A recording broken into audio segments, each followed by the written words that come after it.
करेंगे सिंधु सभ्यता के नगरों की।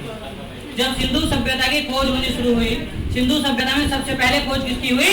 हड़प्पा की। और हड़प्पा की खोज कब हुई थी? 1921 में। और 1921 में हड़प्पा की खोज की गई। और करने वाले कौन थे? हड़प्पा की खोजकर्ता कौन थे?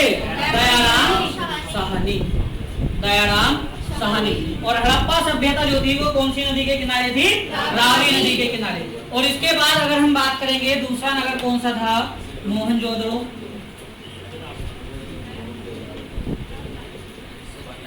इसकी खोज कब हुई? 1922 में। और इसके खोजकर्ता कौन थे? राखालदास बनर्जी। राखालदास बनर्जी इसके खोजकर्ता थे। और कौन सी नदी के किनारे था मोहनजोदड़ो? सिंधु नदी के किनारे। इसके बाद तीसरे नगर की अगर हम बात करेंगे चन्हुद्रो।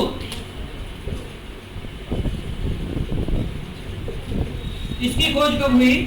1925 में। और इसके खोजकर्ता कौन थे? मैके।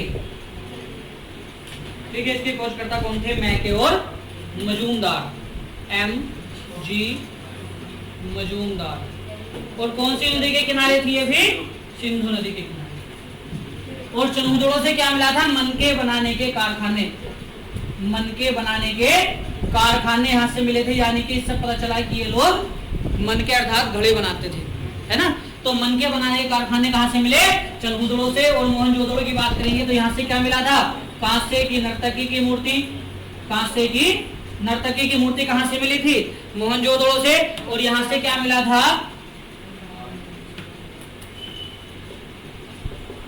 पशुपतिनाथ की मूर्ति मिली। ठीक है, मोहनजोदड़ो से।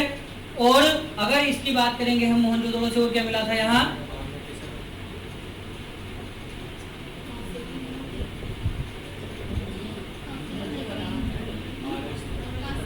यहाँ 837 कब्रिस्तान। ठीक है। और इसके बाद अगर बात करेंगे, और यहाँ कब्रिस्तान यानी कि कब्र अधिक होने के कारण इसको क्या कहा गया? मोहनजोदड़ो यानी कि मृतकों का टीला। और इसके बाद अगर हम बात करेंगे मोहनजोदड़ो की, तो यहाँ से और क्या मिला? स्नानागार। यहाँ से और क्या मिला? स्नानागार, जो पूरी सिंधु घाटी सभ्यता का सबसे बड़ा स्नानागार था। तो सिंधु सभ्यता, अब यहाँ क्वेश्चन पूछाता है कि सिंधु घाटी सभ्यता की सबसे बड़ी इमारत क्या थी? तो सिंधु घाटी सभ्यता की सबसे बड़ी इमारत कौन सी थी? अन्नागार। सिंधु सभ्यता की सबसे बड़ी इमारत क्या थी? अन्नागार। यानी कि अन्न रखने का स्थान, जहां पर अन्न रखा जाता था, राशन, गेहूं, चावल जो।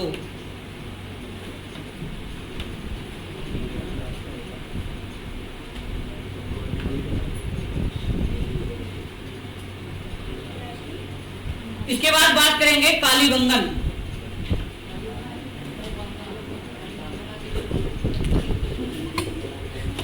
कालीबंगन कौन सी नदी के किनारे? घग्गर। और घग्गर किसकी एक शाखा है? सरस्वती नदी की। ठीक है। इसकी खोज कब हुई थी? इसकी खोज हुई थी 1951 में। और किसने की थी खोज? तो मूवी देखी ना, ये अमला पगला दीवाना, उसमें अमला बाबा आए थे, तो अमलानंद घोष।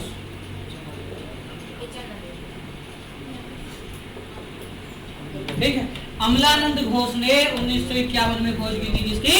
कालीबंगा की। और कौन सी नदी के किनारे था? घग्गर नदी के किनारे। इसके बाद अगले शहर की अगर हम बात करेंगे, कोट दीजी।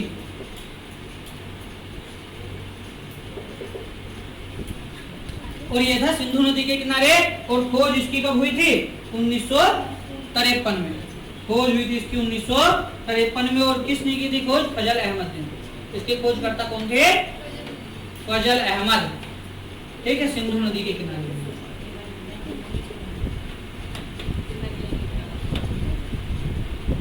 इसके बाद बात करेंगे रंगपुर। रंगपुर बहुत ही इंपोर्टेंट पॉइंट है। यहाँ से सर्वप्रथम चावल के दाने मिले थे।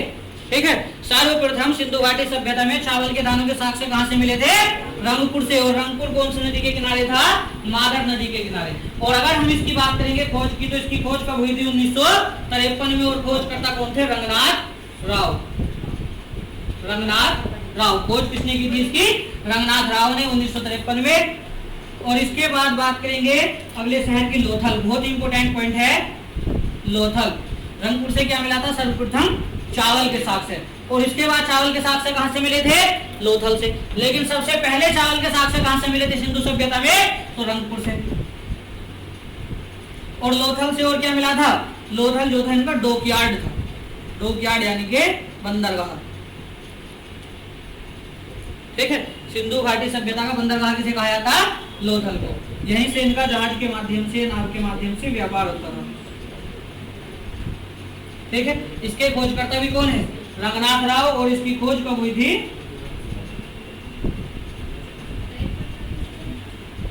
1954 में। इसकी खोज हुई थी 1954 में। ठीक है, और लोथल कौन सी नदी के किनारे था? भोगवा। लोथल कौन सी नदी के किनारे था? भोगवा नदी के किनारे।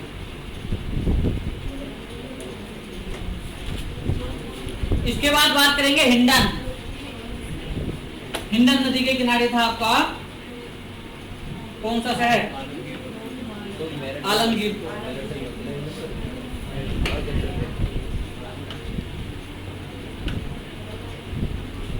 और खोजकर्ता कौन थे? यज्ञदत्त शर्मा। खोजकर्ता कौन थे इसके? यज्ञदत्त शर्मा। तो आपका आलमगीरपुर की खोज किसने की थी? यज्ञदत्त शर्मा ने की थी। और कब की थी? 1958 में। तो आलमगीरपुर,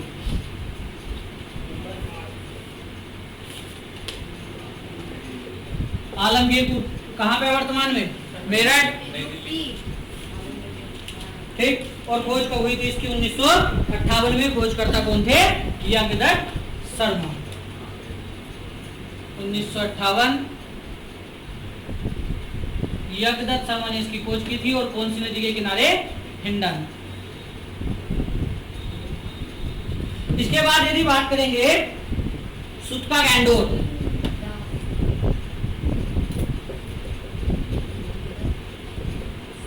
सुतका गैंडोर खोजकर्ता कौन थे इसके? तो इसके खोजकर्ता थे ओरेल स्टाइल। 1927 में इसकी खोज हुई थी। Aurel style. तो स्टाइल में खोज की गई थी, इसकी ऐसे याद रखना है। ठीक है, कब? 1927 में। और कौन सी नदी के किनारे था सुतका गैंडोर? दाश्क नदी के। कौन सी नदी के किनारे? दाश्क। इसके बाद बात करेंगे रोपड़ की। रोपड़, तो रोपड़ शहर था किस नदी के किनारे? सतलज। खोजकर्ता कौन थे इसके? रंगनाथ राव।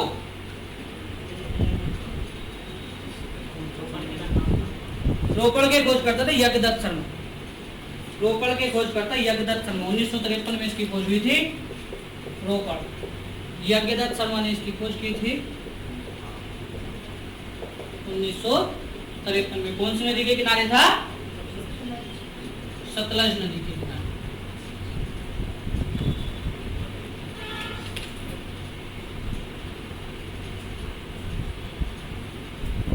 ठीक, सुतका गैंडोर की अगर बात करते हैं तो यहां से क्या मिला था? घोड़े के अस्थि पंजर।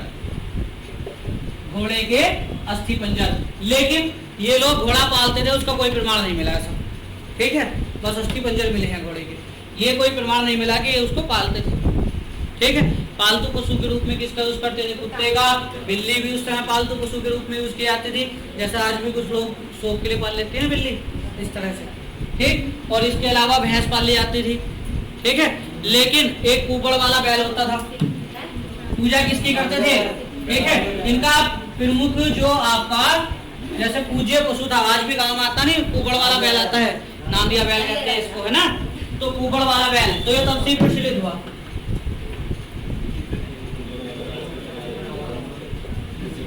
ठीक है, कुबड़ वाले बैल को जो है बहुत पवित्र माना जाता था। और पवित्र पक्षी की बात करेंगे तो पवित्र पक्षी किसे कहा जाता था? फाख्ता को। फाख्ता को क्या कहा जाता था? पवित्र पक्षी। ठीक है, और पशु कौन सा था? कुबड़ वाला बैल प्रसिद्ध पशु था, इसकी लोग पूजा भी करते थे। ठीक है,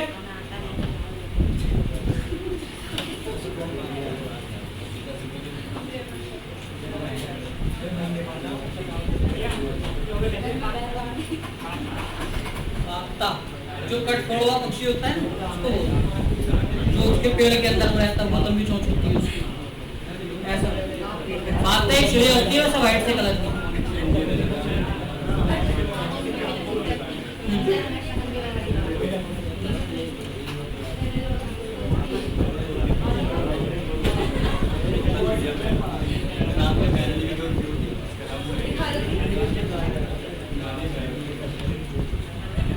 अब इसके बाद बात करेंगे सिंधु घाटी घाटी सभ्यता का सबसे बड़ा नगर कौन सा था? सिंधु घाटी सभ्यता के सबसे बड़े नगरों की बात करेंगे तो 2014 में हरियाणा सरकार ने एक और खोज की थी राखी गढ़ी में। ठीक है, तो राखी गढ़ी 2014 में राखी गढ़ी के बारे में और विस्तार से पता चला। इसका एक शहर और कौन सा था? राखी गढ़ी। और राखी गढ़ी को क्या कहा जाता है? सिंधु घाटी सभ्यता का सबसे बड़ा शहर।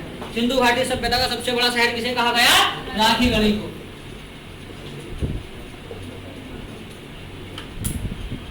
ठीक, इसके बाद अगर हम बात करते हैं इनकी लिपि की, हमसे लिपि की बात हमने कर ली थी। लिपि कैसी थी? भाव चित्रात्मक थी। और लिखने की जो कला थी वो क्या कहलाती थी? वाउस्ट्रोफेडन। लिखने की कला क्या कहलाती थी? वाउस्ट्रोफेडन। यानी कि पहले ये क्या करते थे? दाएं से बाएं लिखते थे। ठीक है, पहले यहाँ से इधर गए पेपर पे और उसके बाद यहाँ से यहाँ नहीं आना क्योंकि टाइम खराब होगा, और यहाँ से सीधे इधर लिखना शुरू कर दिया। यहाँ से यहाँ तक पेन ले जाएंगे, फिर टाइम खराब होगा तो यहाँ से जो लिखना शुरू कर दो, है ना। तो इस तरह की कलाएं लिखते थे। पहले यहाँ से इधर लिखा, दाएं से बाएं, दाएं से बाएं पहले लिखते थे, दाएं से बाएं, यहाँ दाएं से बाएं, पीछे से लिखना शुरू करते थे। ठीक है, और यहाँ शुरू को फिर यहाँ से लिखना शुरू किया, फिर पीछे से लिखना शुरू किया गया ने, फिर यहाँ से लिखना शुरू कर दिया। ठीक है, इस पत्ती को, इस क्रिया को कहा जाता था वाउस्ट्रोफेडन।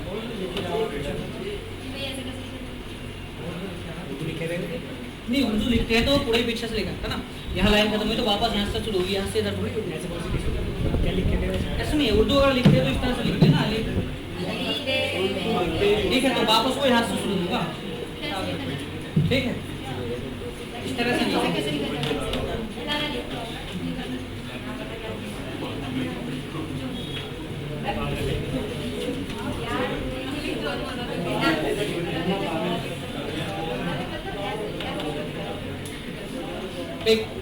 इसके बाद अगर देखो एक चीज ध्यान रखनी है, वैसे तो जनरली कहा गया कि क्योंकि पूर्णतः जो हड़प्पा सभ्यता की खोज हुई थी वो हुई थी 1921 में, लेकिन सबसे पहले 1826 में एक व्यक्ति थे जिनका नाम था चार्ल्स मैसन।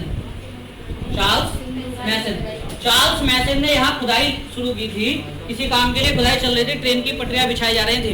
ठीक है, विलियम बर्टन और एक हर्शल, दो भाई थे, दोनों ट्रेन की पटरियां बिछा रहे थे भारत से जो वर्तमान पाकिस्तान है उस ओर। ठीक है, तो जब वहाँ पटरियां बिछ रही थी उस समय जो खुदाई चल रही थी, पटरियां बिछाने के लिए जगह की सफाई की जा रही थी, है ना, तो वहाँ जो है जमीन से बड़ी बड़ी ईंट निकलनी शुरू हुई। ठीक है, और जब ईंट निकलनी शुरू हुई तो उस समय इनको बुलाया गया कि वो पता नहीं जमीन से क्या निकल गया, फिर और खोदा गया, उसमें कंकाल निकला, बेटर के भाग गए, पता नहीं क्या बवाल है ना।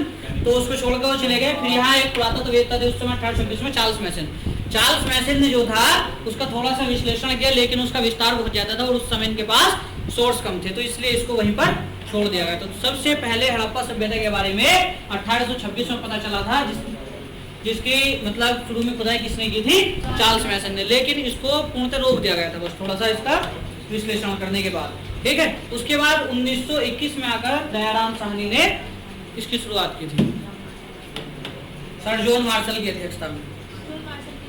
ठीक है, सर जॉन मार्शल की अध्यक्षता में क्या हुआ था? इसकी खुदाई हुई थी बाद में। ठीक है, जॉन मार्शल।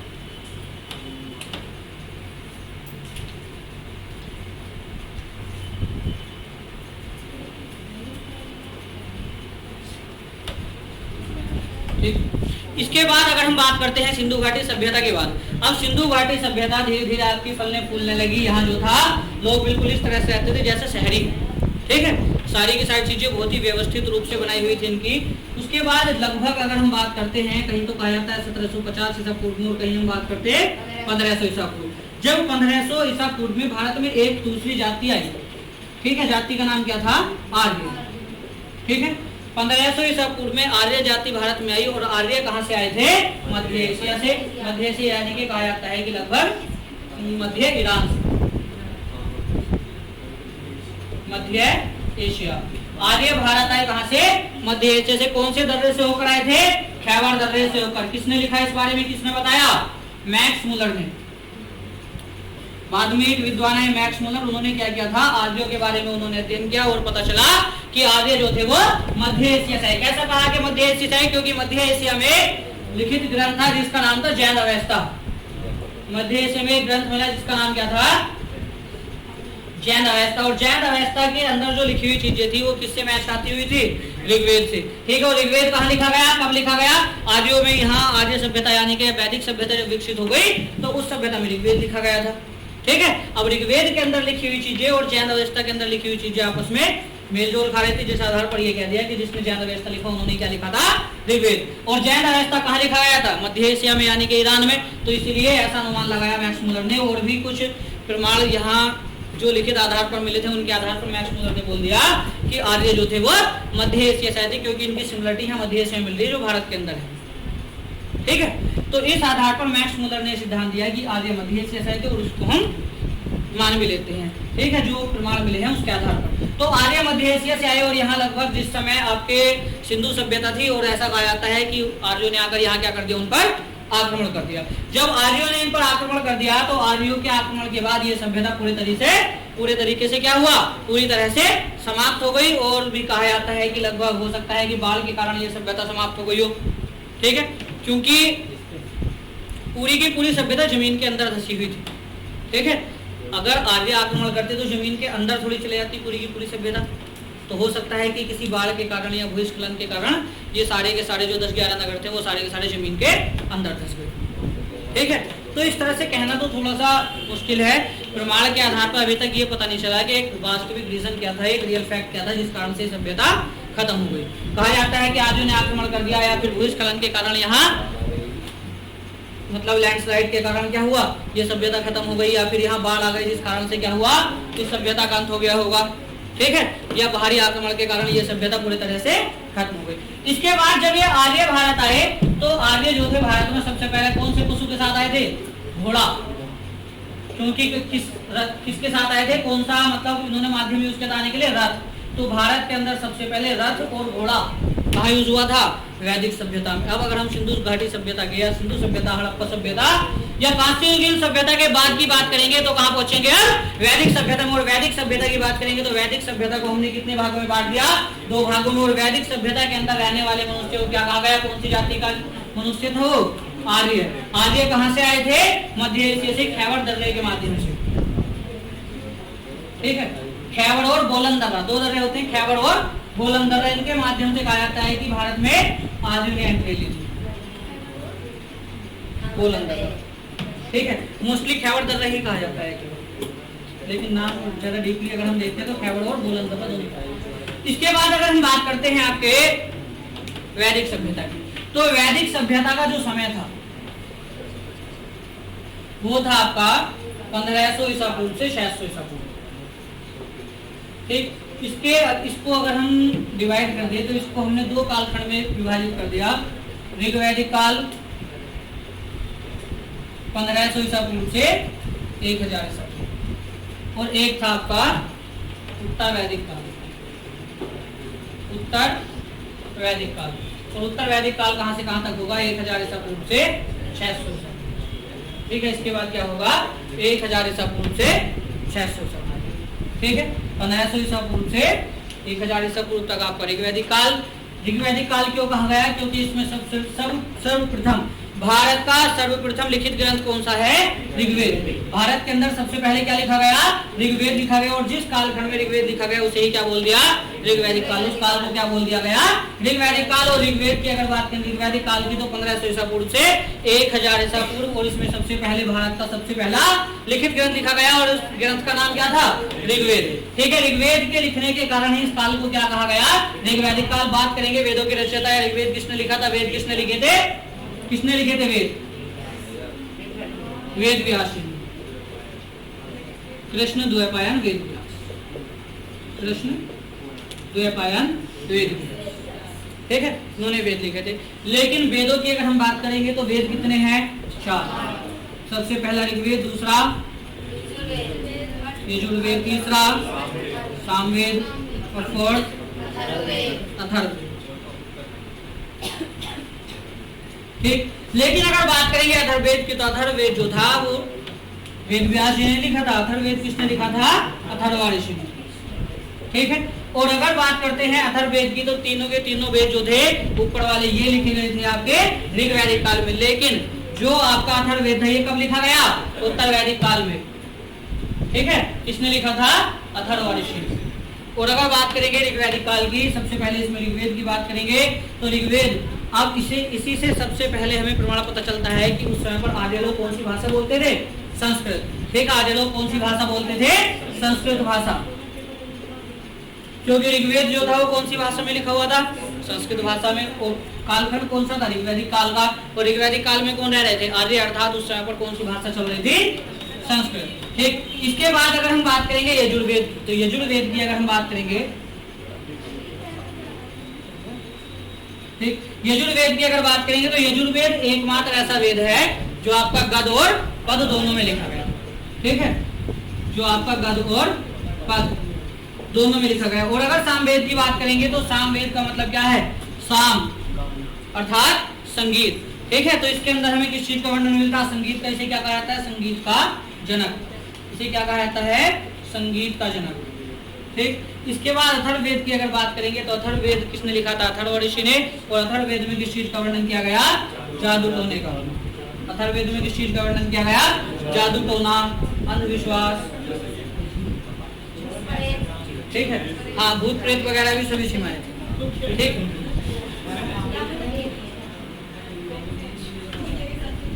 भूत प्रेत देखिए